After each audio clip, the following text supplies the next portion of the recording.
Good morning, good afternoon, and good evening, and welcome to GEF Live. I'm Melinda Wood, Communications Officer with the World Bank. I'm joined today by Laure Katz. Laure is the Technical Director for the Blue Nature Alliance, a new marine conservation program, which is going to be discussed today, I believe, at the GEF Council meeting.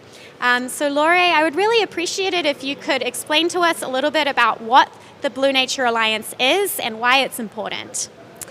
Thank you. So the Blue Nature Alliance is a new partnership between non-governmental organizations, governments, the private sector, local communities, all motivated to increase the amount and the quality of ocean protection around the world. And we're hoping today to welcome the Global Environment Facility as a core partner into the Alliance. It was originally conceived of by Conservation International and Pew Charitable Trusts. And again, we're really hoping that the Global Environment Facility is our latest partner.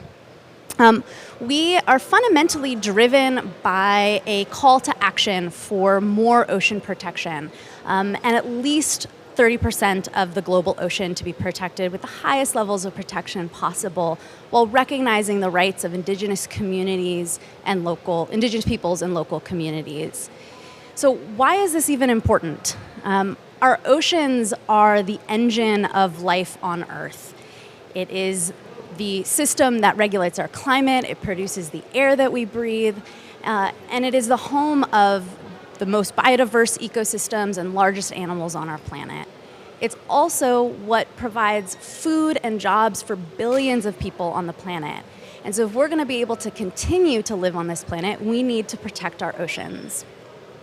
Science is telling us that we've done far too little. And to be able to protect the ocean's ability to provide those benefits, we need to protect at least 30%.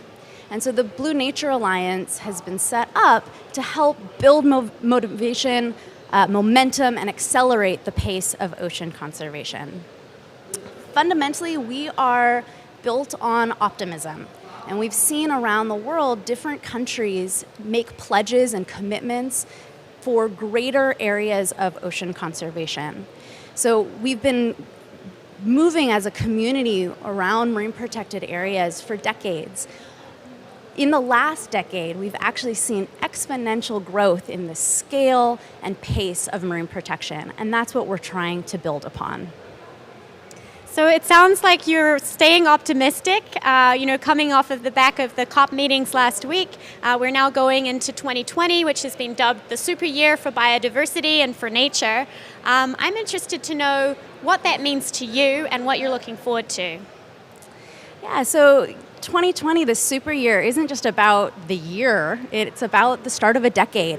And this decade in particular is incredibly important.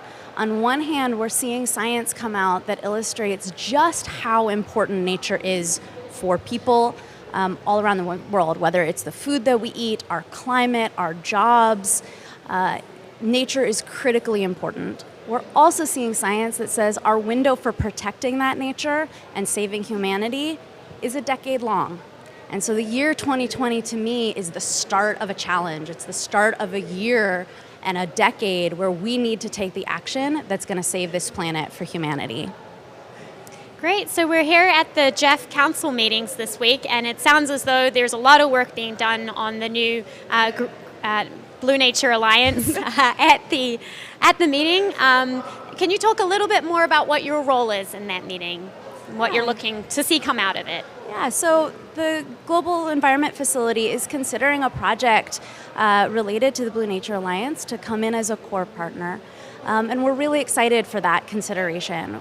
We, together, hopefully, with the Global Environment Facility, will be helping to catalyze over 1 billion hectares of ocean conservation around the world. So we want to be partnering with governments, with communities that are seeking to create larger and more impactful ocean conservation areas over the next 5 to 6 years. And so we're really looking forward to partnering with the Global Environment Facility and all of the governments that are part of the facility to make that ambitious goal happen. Great. So for everybody watching, especially our younger audiences who are really engaged on these issues, do you have kind of a key takeaway that you can leave them with? How can they get engaged? Yeah, I mean, as we're entering 2020 in this decade, I just want to thank the youth out there. I think right now we're seeing a movement that's unprecedented, and it's really significantly driven by youth. They are calling for action on oceans, actions on climate, actions on our planet. And the call is to get past incremental change. The call is to actually create the investments and the action at the scale of the problem. And so I, for one, want to listen to that call, and I think the Blue Nature Alliance is trying to do that with ambitious goals for the ocean that's at an unprecedented scale. So I really hope that the Global Environment Facility joins us in that, and we start 2020 off and this decade with a sense of optimism. So thank you.